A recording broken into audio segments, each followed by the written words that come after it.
처음부터 너무 어리석었습니다. 데이터 보안 관행 개선에 대한 전체 논의가 정치적 동기에 의한 강탈로 변질되었습니다. 이제 라인은 A홀딩스라는 일본 계열사의 자회사라는 명목으로 일본 기업이 되었어요. 하지만 사실상 라인을 빼앗고 싶었던 건 일본 정부였죠.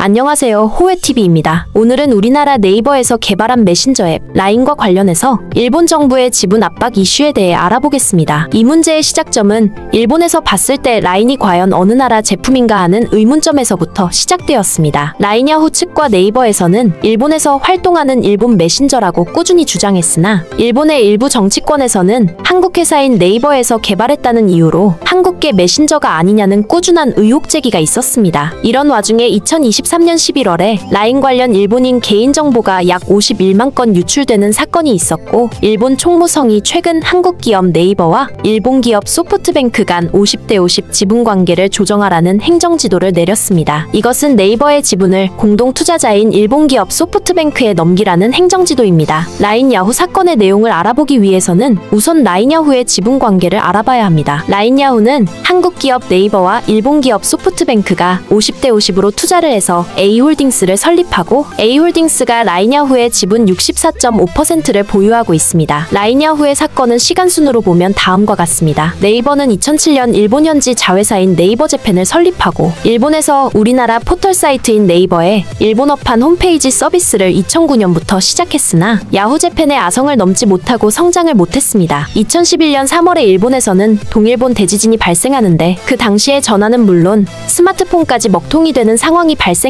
동일본 대지진 당시에 일본인들은 친척, 친구, 지인들의 안부를 확인할 방법이 없었습니다. 동일본 대지진 이후에 네이버 재팬은 지진 발생 3개월 후인 2011년 6월에 일본인들의 니즈에 맞게 라인 메신저 앱을 발빠르게 출시하고 서비스를 시작했습니다. 이를 계기로 일본에서 라인 메신저 앱은 빠르게 성공을 거뒀고, 라인이 일본에서 서비스를 시작한 지 13년이 지난 현재는 일본 국민의 9,600만 명이 이용하고 있는 국민 메신저 앱이 되었습니다. 이는 일본 인구가 약 1억 2천만 명이니 나이가 아주 많은 노령인구와 나이 어린아이들을 빼면 국민 대부분이 라인을 사용한다고 보면 됩니다. 승승장구하던 라인은 2016년 7월에는 미국과 일본에서 동시에 상장을 하게 됩니다. 네이버가 개발한 라인은 일본에서 자회사 라인페이를 설립하고 간편결제 서비스를 시작했으나 야후재팬에서 서비스하는 페이페이와의 경쟁에서 밀려나 결국 야후재팬의 페이페이에 간편결제 서비스 1위 자리를 내주게 됩니다. 네이버재팬 입장에서는 일본의 간편결제 시장이 페이페이에 뒤처진 상황이고, 일본 기업 야후재팬은 일본인들에게 국민 앱인 라인이 꼭 필요하다는 판단으로 두 회사는 서로 합병을 계획하게 됩니다. 2021년 11월에 야후재팬과 일본의 메신저 앱의 왕좌를 차지한 라인 간의 합병이 이루어지고, 지금 문제되고 있는 라인야후가 탄생하게 됩니다. 합병은 자회사인 한국의 네이버와 일본의 소프트뱅크가 각각 50%씩 출자해 A홀딩스라는 회사를 설립하게 됩니다. A홀딩스는 라인야후의 64.5%의 지분을 갖게 되며 최대 주주가 됩니다. 우리나라로 따지면 네이버와 카카오 그리고 삼성페이가 한 회사로 합쳐지게 된 것이라고 보면 될 듯합니다. 라인야후의 경영은 전반적으로 소프트뱅크 쪽에서 하고, 네이버 쪽은 개발과 기술 지원을 하는 쪽으로 운영을 하게 됩니다. 문제는 지금부터입니다. 2023년 11월에 라인야후의 네이버 클라우드를 통한 개인정보 51만 건이 유출되는 사건이 발생하게 됩니다. 보통은 일본에서 이런 개인정보 유출 사건이 나오면 불법을 저지른 관계자가 처벌되거나 해킹 사건의 경우에는 재발 방지에 대해 행정지도를 하게 되는데요. 2024년 3월 5일 일본의 총무성에서는 이례적으로 네이버와 일본 소프트뱅크 간의 자본관계 재검토를 포함한 행정지도를 하게 됩니다. 일본 정부가 기업 간의 지분 관계에 개입하는 행정지도를 한다는 자체가 아이러니한 상황입니다. 2024년 4월 1일에 라인야후는 네이버와 공통으로 사용하는 서버, 네트워크, 그리고 인증 시스템을 순차적으로 네이버에서 분리하고 해킹의 원인이 되었던 네이버 클라우드 하청기업과의 계약 해지 등을 조치하겠다는 해결 방안 내용을 일본 정부에 제출합니다. 2024년 4월 16일 재발 방지책이 불충분하다는 이유로 일본 총무성은 1차와 같이 자본관계를 재검토하라는 행정지도를 포함한 2차 행정지도가 내려집니다. 이런 2차 행정지도는 일본에서 유례가 없는 일인데요. 일본 정부가 나서서 네이버에게 방패라고 협박을 한 것과 같습니다. 2024년 5월 8일에 소프트뱅크 측인 라인야후 대표는 일본 총무성의 행정지도를 근거로 네이버와의 위탁 관계 종료와 네이버의 지분 매각 요구를 하게 됩니다. 라인야후의 실질적인 경영권을 소프트뱅크 쪽에서 가지고 있는 현 상황에서 네이버의 지분 매각으로 완전 인수 후 단독 경영을 하겠다는 계획으로 보입니다. 앞의 시간 순으로 보면 일본 정부와 라인야후의 일본 측 지분을 가지고 있는 소프트뱅크와의 합동 전략으로 보입니다. 이번 라인야후 사태는 일본 정부가 직접 나서 해외 기업을 뺏으려고 하는 한 예를 보여주는데요. 우리는 일본이 2018년 수사 공권력을 이용해 닛산 르노 경영권을 빼앗아 자국 기업에 줬던 일본의 과거 경험을 기억해야 합니다. 경영위기에 처했던 닛산 자동차를 프랑스의 르노 자동차가 도와주면서 닛산 자동차의 지분 35%를 인수하며 카를로스 곤 회장이 취임을 하게 되는데요. 추후 닛산과 르노의 합병을 추진하던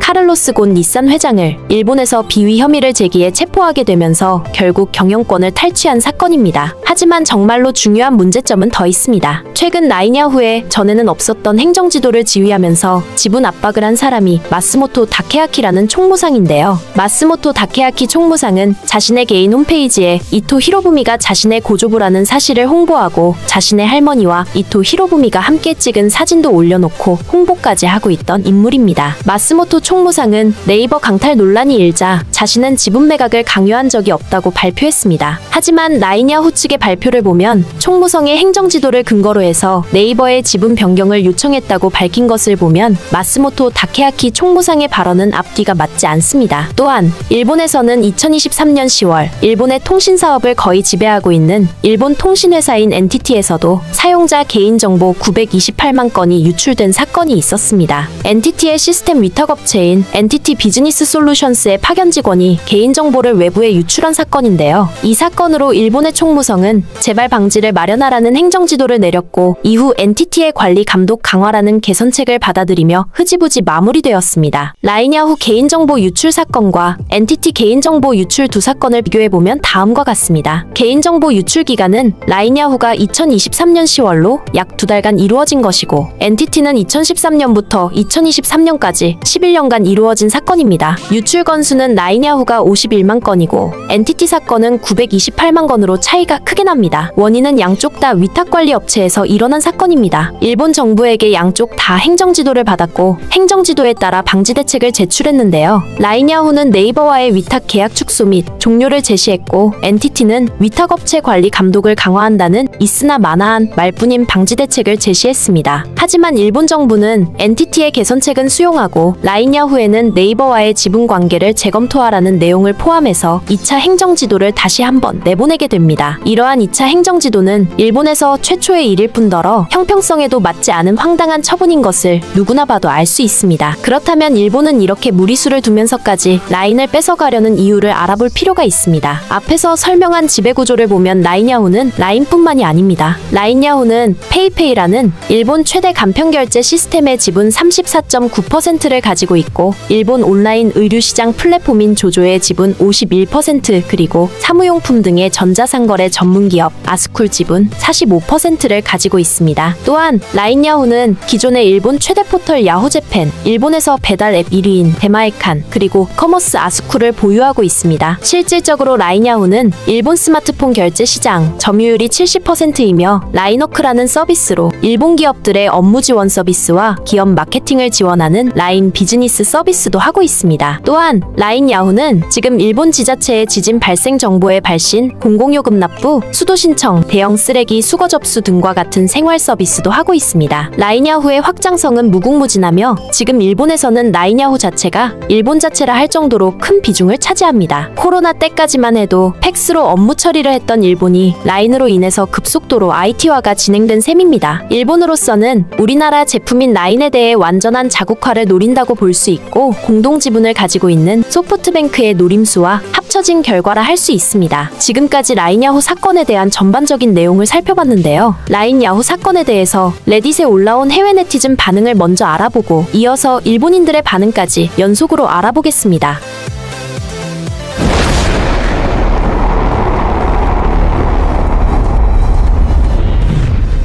일본에서 라인을 금지하는 법을 확실히 제정하지 않는 이상 라인은 어디로도 사라지지 않을 것입니다. 네이버가 주식을 매각해야 한다면 중국 국영기금에 매각해야 한다는 말입니다. 일본이 중국에 화를 낼 것이라는데 중국이 상대해줄 것 같지는 않네요. 재미있을 것입니다. 한국 기업과 일본 기업이 각각 50%의 지분을 보유하고 있다면 일본 정부가 취할 수 있는 행보는 제한적입니다. 왜냐하면 형벌 조치는 일본 기업에도 피해를 주기 때문이죠. 따라서 한국 기업은 일본 정부의 압력에 대해 정중하게 거절할 수 있습니다. 일본이 경쟁할 방법이 없다는 것을 알면서도 화를 내고 있다. 처음부터 너무 어리석었습니다. 데이터 보안 관행 개선에 대한 전체 논의가 정치적 동기에 의한 강탈로 변질되었습니다. 원래의 문제는 다음과 같았습니다. 하청업체의 직원 컴퓨터에 악성 소프트웨어가 감염된 후 해커들이 한국에 있는 계열사인 네이버 클라우드에 무단으로 접근했습니다. 네이버가 이런 끔찍한 보안 관리로 혼나야 하나요? 네, 하지만 제3자 통신 데이터 관리나 보안의 기술적 전문성이 전혀 없는 회사에 라인의 매각을 강제하는 것이 맞나요? 이건 아니라고 봅니다. 나는 한국이 그것을 소유하고 있다는 것 또는 부분적으로 소유하고 있다는 것을 전혀 몰랐어. 네이버 개발자들은 라인을 처음부터 만들었습니다. 본질적으로 한국 제품 메신저입니다. 네이버는 본래 라인을 완전히 소유하고 있었어요. 하지만 소프트뱅크와 정말 이상한 거래를 하면서 라인 지분의 50%를 내놓고 대신에 야후 재팬을 받았죠. 믿을 수 있겠어요? 이제 라인은 A홀딩스라는 일본 계열사의 자회사라는 명목으로 일본 기업이 되었어요. 하지만 사실상 라인을 빼앗고 싶었던 건 일본 정부였죠. 이상한 거래였어요. 사용자 수와 그때 그리고 지금의 주식 가치를 확인해보세요. 이것은 비즈니스 거래가 아니라 일본 정부의 영향력을 통해 압박 그리고 강제로 이루어진 거래였습니다. 만약 당신이 동의하지 않는다면 단지 결제 플랫폼을 사용하기 위해 50%를 넘겨줄 비즈니스를 말해보세요. 일본 정부는 닛산의 전 소유주인 카를로스 곤에게 한 것보다 더 나쁜 짓을 하고 있습니다. 운영을 중단하고 서비스를 종료해야 합니다. 누군가 물건을 팔라고 요구하는 건 상황에 맞지 않는 행동이에요. 소니에서 수백만 개의 사용자 정보가 유출되었을 때에는 누가 소니에게 소니의 지역 사업을 팔라고 했었나요? 그런데 왜 그들은 이렇게 하는 걸까요? 일본은 정말로 한국을 적으로 보는 걸까요?